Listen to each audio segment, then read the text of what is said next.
Hello guys, welcome back to my channel. If you're new here, this might be a weird first video to watch, but today I'm doing the viral video, not really viral, it's just been going around a lot, which is the reading slash reacting slash responding to your guys' assumptions about me. So when I first saw people doing this, I had no desire to do this video just because I have literally dealt with a lot of online bullying outside of YouTube in my past, and I just thought that this would open up the doors for that. But I kept seeing more and more people doing it, and I started to get really curious. And I also kind of see this video as a way to express myself more and have you guys get to know me better and all of that, so I decided to do the video. So because of the online anonymous bullying things that I mentioned that I've experienced in the past, they're not fun, so I didn't do anonymous assumptions just because that can get so messy, but I did do them on my Instagram stories, so I think people were a little bit more tame because I could see their usernames. But I'm going to answer the ones that were most commonly assumed, I guess, or the ones that I think are juicy.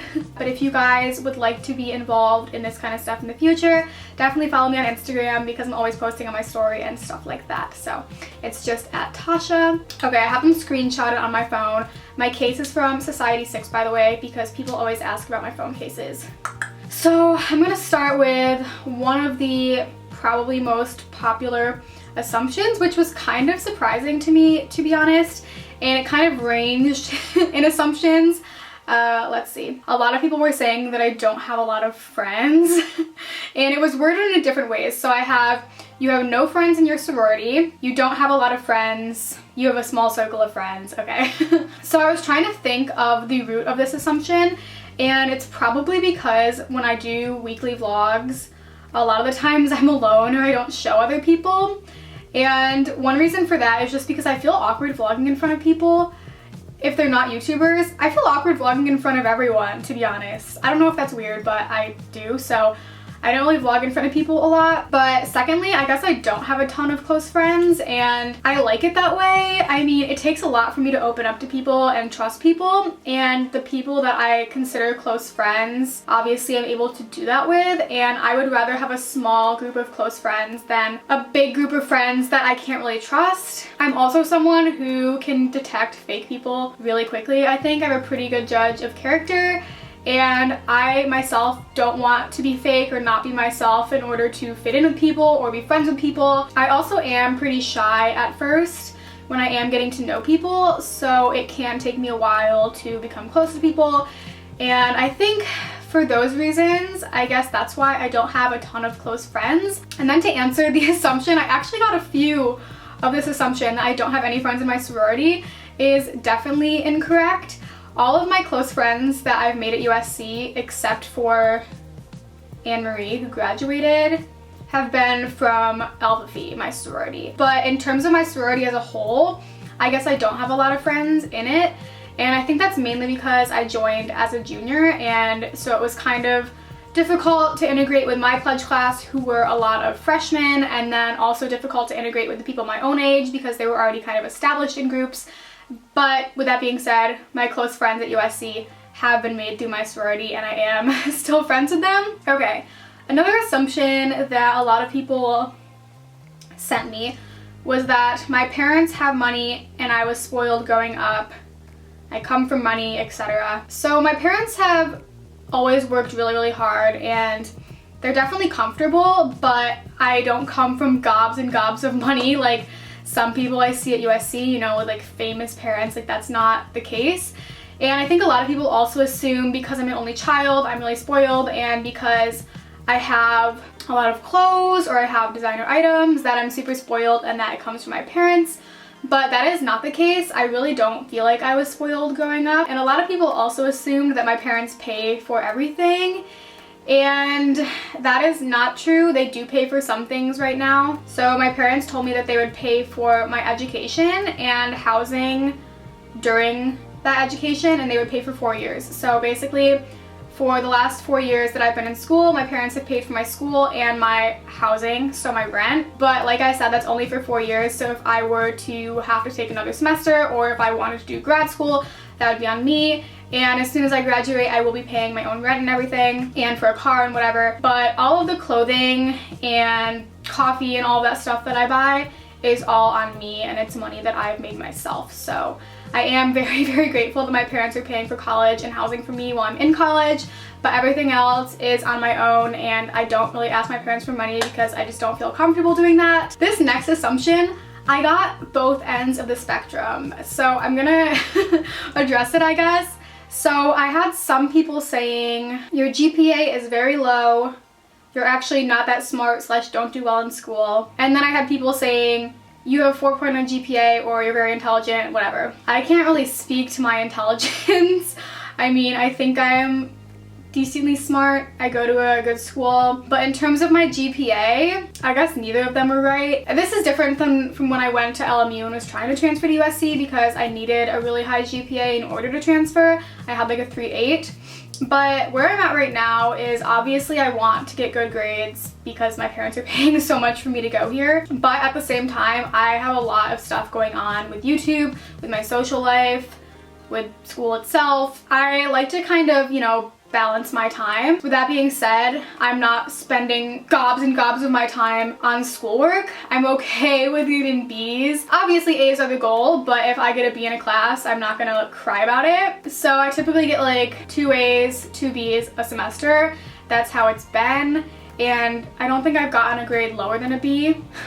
Okay, going along with that question, kind of. Someone said, you like to brag about how you go to USC. Honestly, true. I love USC. I worked really, really hard to get here, and I'm proud of it. So if I want to post about it or brag about it or talk about it, I feel like I have the right to because I love my school. Fight on. Okay, so this assumption I wasn't going to answer because I don't think it's necessary, and I don't like talking about other people on my channel. That's just not how I want to be. But I literally get this question every day in my DMs, in my comments, everywhere, and it's really annoying. So I'm just gonna answer it. There's not tea that I think everyone's probably expecting, and I don't want this to start any like debates in the comments because I really just don't want this video to be about that. But I'm sick of being asked this question. So everyone is asking / assuming / saying that Gretchen and I are not friends anymore, and that we got into some big fight, which is not the case. To be 100% honest with you guys, we just drifted apart. There was no beef, no fight. I hate conflict, so I rarely get in fights with people at all to begin with. And yeah, we just kind of drifted apart. I think we can all agree that that happens within friendships, and we live really far away, and I have nothing bad to say about her. I think she's a really, really great person, and I'm sad that we drifted. Yeah, there's no beef, there's no tea, and I would really appreciate it if people stopped commenting that all the time and DMing me all the time. I literally had someone ask me this in person, and it was just weird and uncomfortable. So yeah, these next two assumptions kind of go hand in hand as well. The first one is that I get hella guys. Hella guys. And the next one is that I'm secretly dating someone. So I'm not secretly dating someone. I am like going on dates with people, but I'm not like secretly in a relationship or anything. I don't think I'd be the one to hide that if I was. I mean, maybe if it was like super fresh, but I'm not secretly dating anyone. And do I get hella guys? Like, I don't think so. I'm really, really picky with guys. That was another assumption. Let me find it. You get so much attention from guys, but you're super picky. Yeah, I'm really picky with guys, and not just with looks. I mean, I guess I am picky with looks. Sorry. But I'm really picky with personalities too. And I don't know. I don't think I get hella guys. Like, guys will talk to me, but like I said, I'm really picky, so I might not be interested. And because I'm so picky, I'm not like going on dates all the time or talking to guys all the time. Maybe I'm too picky, but the way that I see it is that I have standards, and I'm not trying to devalue myself just to have a guy around all the time. So yeah. Okay, another assumption that I got a lot of is you're definitely a partier, or that I party all the time. And that's not really true. I like to go out and I like to drink, but I genuinely can only go out once a week. Like, my body cannot take it. Like, I'll have a few drinks.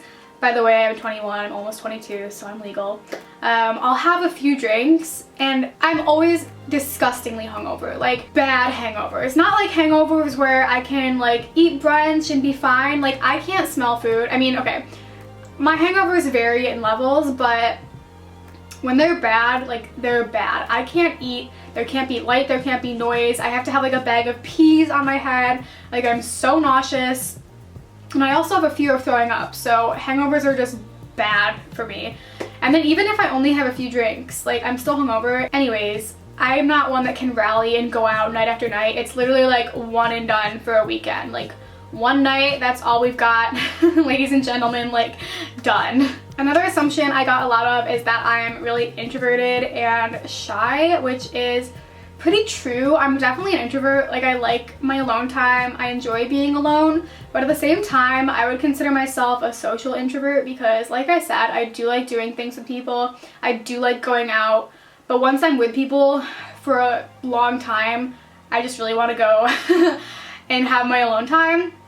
So yeah, I think social introvert would be a good way to explain me. Okay, and I think the last assumption I'm going to answer today is you're low-key starting to find YouTube not fun anymore. And I wanted to answer this one because it's completely false. I think YouTube is so fun and I'm getting more and more excited about it because I'm going to be graduating and I'm going to have so much more time for YouTube. I think I'm going to try to just do YouTube for a few months and kind of see how that goes and if I want to apply for some jobs or what.